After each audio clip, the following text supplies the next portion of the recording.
गुजरात के साबरकांठा जिले में 77वां गणतंत्र दिवस पूरे हर्षोल्लास और देशभक्ति के रंग में मनाया गया। हिम्मतनगर स्थित एपीएमसी फार्मेसी कॉलेज परिसर में जिला स्तरीय गणतंत्र दिवस समारोह का आयोजन हुआ। इस अवसर पर राज्य के शिक्षण मंत्री और साबरकांठा जिले के प्रभारी मंत्री डॉक्टर प्रद्युमन वाजा मुख्य अतिथि के रूप में मौजूद रहे। डॉक्टर वाजा ने राष्ट्रीय ध्वज फहराया और वंदे मातरम के गान के साथ समूचा परिसर देशभक्ति से गूंज उठा। कार्यक्रम में जिला कलेक्टर ललित नारायण सहित कई वरिष्ठ अधिकारी, जनप्रतिनिधि, शिक्षक, छात्र और बड़ी संख्या में आम नागरिक मौजूद रहे। तिरंगा लहराते हुए देशभक्ति गीतों की मधुर धुनों ने पूरे माहौल को राष्ट्र प्रेम से सराबोर कर दिया। स्कूल के बच्चों ने बेहद सुंदर और भावनात्मक सांस्कृतिक कार्यक्रम प्रस्तुत किया। राष्ट्रीय गीतों और नृत्य नाटिकाओं के जरिए बच्चों ने देशभक्ति, एकता और बलिदान की भावना को बहुत ही प्रभावशाली ढंग से मंच पर उतारा। बच्चों की प्रस्तुतियों ने मौजूद सभी लोगों को मंत्रमुग्ध कर दिया। कार्यक्रम में ऑपरेशन सिंदूर की थीम पर एक विशेष प्रस्तुति भी दी गई, जिसमें कश्मीर घाटी में आतंकवाद के खिलाफ सुरक्षा बलों की बहादुरी को दर्शाया गया। इस प्रस्तुति में ये दिखाया गया कि कैसे आतंकवाद की गोलियों ने सिंदूर उजड़ने जैसी त्रासदी पैदा की और कैसे देश के जवानों ने आतंकियों को मुंहतोड़ जवाब दिया। समारोह में पुलिस जवानों ने भी शानदार करतब दिखाए, जिसे देखकर लोग तालियों से गूंज उठे। वहीं डॉग स्क्वाड की टीम ने भी अपने कौशल का प्रदर्शन किया, जो सभी के लिए आकर्षण का केंद्र रहा।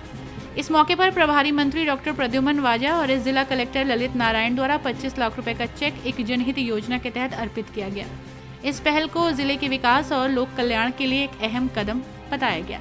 रंग बिरंगे परिधानों में सजे बच्चे, लहराता तिरंगा, देशभक्ति गीतों की गूंज और हर चेहरे पर मुस्कान, पूरे आयोजन ने गणतंत्र दिवस को वाकई यादगार बना दिया। समग्र देश भारत देशना 77मा પ્રજાસત્તાક દિવસની ઉજવણી કરી રહ્યો છે, ત્યારે એ ઉજવણી નિમિત્તે આજે સાબરકાંઠા જિલ્લાના જિલ્લા સ્તરના પ્રજાસત્તાક દિવસ પર્વની ઉજવણી નિમિત્તે અહીંયા બધા જ ચૂંટાયેલા પ્રતિનિધિઓ, સંગઠનના હોદ્દેદારો, વહીવટી અધિકારીઓની સાથે સાથે અલગ અલગ સંસ્થાઓએ ખૂબ જ રંગારંગ સાંસ્કૃતિક કાર્યક્રમોમાં ભાગ લીધો છે અને આજે આ પર્વની ઉત્સવની નિમિત્તે આજે જે જિલ્લામાં જે લોકોએ યશસ્વી કામગીરી કરી હોય ત્યારે એમને પણ પ્રમાણપત્ર આપી અને સન્માનિત કર્યા અને જે સ્પર્ધકોએ પોતાની જે કૃતિઓ રજૂ કરી ત્યારે કૃતિઓને પણ ઇનામ આપી અને એને પ્રોત્સાહિત કરી અને બિરદાવ્યા છે।